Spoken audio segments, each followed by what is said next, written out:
kila sehemu ombeni msaada wa majeshi mpaka lile jeshi ambalo Mwenyezi Mungu aliliandaa kwa ajili ya kuja kulitetea Tanzania litaingia. Lakini hii vita ni kubwa na damu ni nyingi, na Mama Samia uwezi ukaisimamisha vita hii kwa hivyo unavyotegemea wewe utaisimamisha. Maana mkono wa Mungu uko juu yako, na kwa bahati mbaya umekuja juu yako kwa wakati ambao wewe sasa unalipa mpaka zile dhambi za wale ambao walitangulia wakazifanya.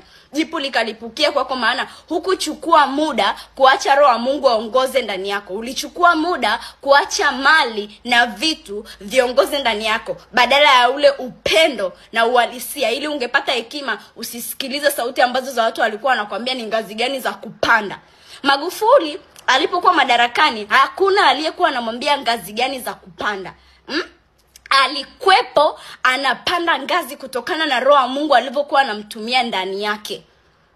Na ndio manake wengi ambao walikuwa wanamtakia mabaya ni wale wote ambao walikuwa wameshazoea kufanya maasi. Lakini wewe ulipokuja madarakani haukutembea tena na ile sauti ya Mungu. Ulikuwa hujiamini wewe peke yako kwamba una hiyo power ya kuweza kufanya mambo kwa njia yako, maana ulikuwa ni rahisi na hakuna ambaye angeweza kukupinga.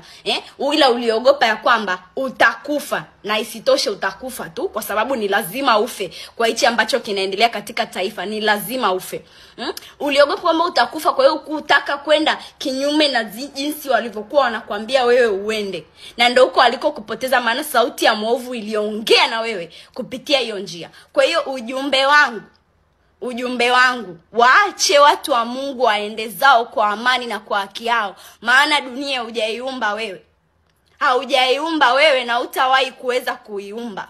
Dunia ina mtu wake na ni Mwenyezi Mungu mwenye haki, asiyeongwa, asiyepewa chochote. Acha watu wa Mungu waende.